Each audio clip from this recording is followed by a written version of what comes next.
Have you ever felt uncertain or fearful or anxious inside certain buildings? It could be an old government building or maybe a doctor's chamber or even a hospital. Well, we don't always realize it, but the design of certain buildings have a deep-seated psychological impact in us. Interior design is in fact a powerful tool that impacts our mind and manipulates how we feel in certain spaces. For example, certain spaces have the ability to make us feel depressed, dreary, or even disorganized. Whereas, doing the interior design properly of those very same spaces have the ability to make us feel enthusiastic, productive, and most importantly, very happy. Hello, my name is Thrubani Mishra and I am an urban designer as well as an assistant professor here at Inspiria Knowledge Campus, and today I am here to tell you 5 ways in which you can make your interior spaces happier.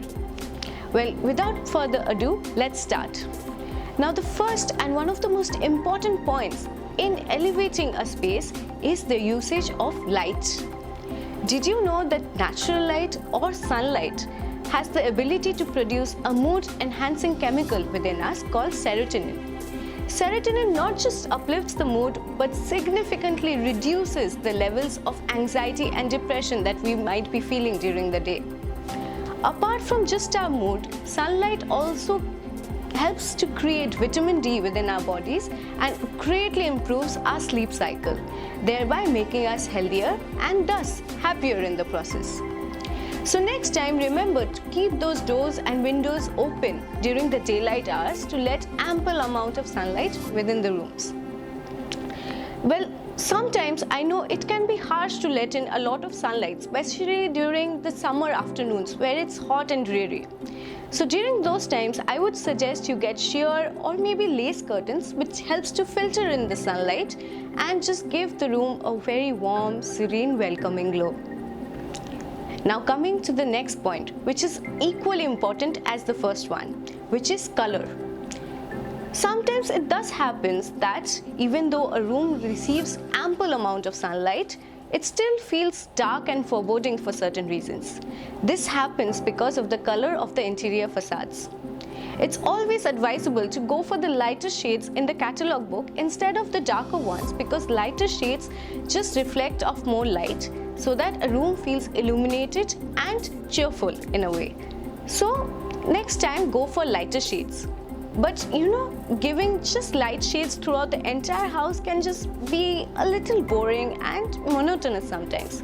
So add in splashes of bright colors here and there, creating just the right focal points that uplifts the mood, creates interest, and also makes the space feel very cheerful. Well, now that we've dealt with 2 factors, deals with making spaces visually aesthetic, let's deal with another sense that is equally important. That is the sense of olfaction or the sense of smell. Giving a significant fragrance or a signature fragrance to our interior spaces makes us feel at peace, relaxed, and content within the spaces that we inhabit. Try to identify the aromas that you personally like, for example, woody aromas or fruity aromas, and incorporate them in your space through maybe scented candles or incense sticks or even flower pots or flowers.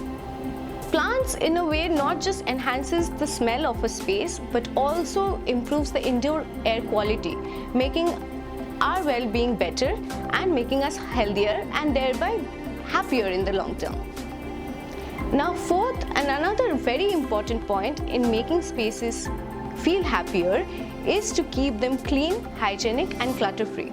This is especially important when it comes to the design of your workspace, because as you know, physical objects do not just occupy space, but they also make roots in our mind.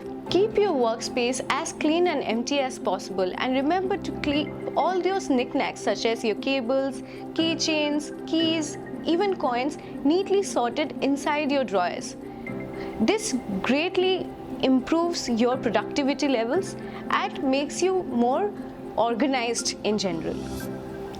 Apart from that, Also, try to rearrange the furniture in such a way that there is ample space for one to move around and there is space for circulation. As we designers say, breathing spaces or empty spaces is equally important as the functional one. Now coming to the last and the fifth point, and this is one of my personal favorites. Try in any indoor space to just demarcate an area, maybe a small one, as your own personal space. It could be a place nearby a window where you enjoy the view and sit down after the entire day for a cup of tea to reflect on your entire day's activities, or it could be somewhere near a favorite bookshelf with your favorite books in there, and you could just sit there and maybe enjoy a moment's solitude. Having an inner sanctum within your sanctuary is crucial in not just recharging your batteries, but also escaping the day's worries and thereby making a room feel more like your own. So these were the 5 points that I wanted to discuss with you, and I hope this helps you in creating happier homes and happier interior spaces. And if you have any other suggestions, do remember to write them in the comment box below. Here's to seeing you next time. Kudos.